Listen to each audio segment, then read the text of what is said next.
हरियाणा को कमजोर होते देखकर अब बीजेपी में नीचे से लेकर ऊपर तक खलबली मची हुई है। 5 सीटें हारने के बाद से बीजेपी के होश फाख्ता हैं। दरअसल जिन 5 लोकसभा सीटों पर बीजेपी हारी है, उसके बाद के यदि विधानसभा चुनाव वाइज आंकड़े देखे जाएं तो कांग्रेस राज्य की 46 विधानसभा सीटों पर जीती है और यह आंकड़ा हरियाणा विधानसभा में किसी भी दल के लिए सरकार बनाने का बहुमत है।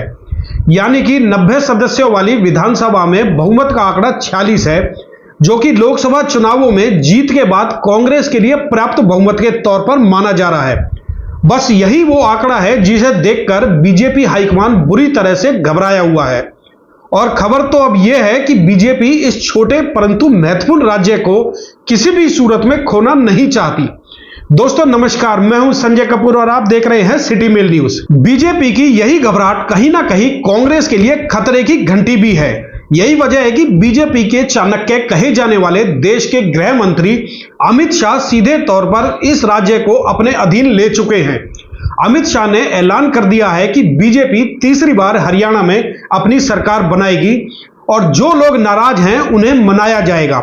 यानी कि अब उन नेताओं को भी तवज्जो दी जाएगी जो कहीं ना कहीं पूर्व सीएम मनोहर लाल से भी नाराज हैं। इनमें सबसे प्रमुख नाम है पूर्व गृह मंत्री अनिल विज, करनाल के पूर्व सांसद संजय भाटिया, पूर्व बीजेपी अध्यक्ष ओम प्रकाश धनखड़, पूर्व कैबिनेट मंत्री कैप्टन अभिमन्यु और पूर्व कैबिनेट मंत्री विपुल गोयल।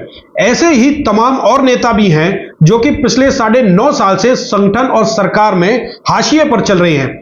अब अमित शाह ने जब से इस राज्य की कमान अपने हाथों में ली है, तभी से ये चर्चाएं भी शुरू हो गई हैं कि नाराज नेताओं को तो मनाया ही जाएगा, साथ ही कांग्रेस सहित जेजेपी और इनेलो के उन नेताओं पर भी डोरे डाले जाएंगे जो कि विधानसभा में अपने दम पर चुनाव जीतने की क्षमता रखते हैं। हालांकि कांग्रेस की एक पूर्व मंत्री किरण चौधरी और उनकी पूर्व सांसद बेटी श्रुति चौधरी बीजेपी में शामिल हो चुके हैं।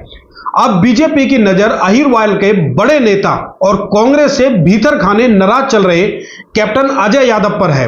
अजय यादव अहिरवाल के साथ साथ कांग्रेस का एक बड़ा चेहरा भी है और वो बिहार के पूर्व सीएम लालू प्रसाद यादव के समधी भी हैं। चर्चा है कि कैप्टन अजय यादव कहीं ना कहीं बीजेपी के संपर्क में हैं। यदि वो गए तो कांग्रेस को अहिरवाल में बड़ा झटका लग सकता है। वहीं दूसरी ओर बीजेपी की नजर जाट नेता और पलवल के पूर्व विधायक करण सिंह दलाल पर भी है।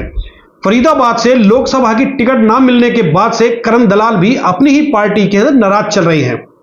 इसका असर लोकसभा चुनाव में भी देखा गया है। हालांकि कांग्रेस प्रभारी दीपक बाबरिया ने करण दलाल से व्यक्तिगत तौर पर संपर्क साधकर महेंद्र प्रताप का साथ देने के लिए भी कहा था। बावजूद इसके करण दलाल ने पार्टी हाईकमान की बात को इग्नोर किया।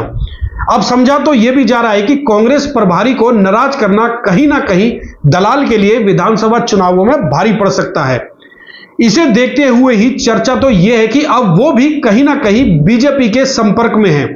दरअसल दोनों को एक दूसरे की जरूरत भी है। ऐसे में करण दलाल के बीजेपी में जाने की चर्चाएं हर रोज प्रबल होती जा रही हैं।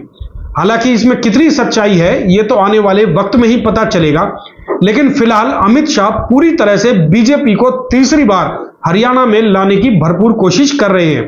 अब अमित शाह अपने गेम में कितने सफल हो पाते हैं ये तो आने वाला वक्त ही बताएगा। लेकिन वहीं दूसरी ओर कांग्रेस महासचिव राहुल गांधी ने भी स्पष्ट कर दिया है कि जिसे जाना है जा सकता है। इससे कांग्रेस पर कोई फर्क नहीं पड़ने वाला।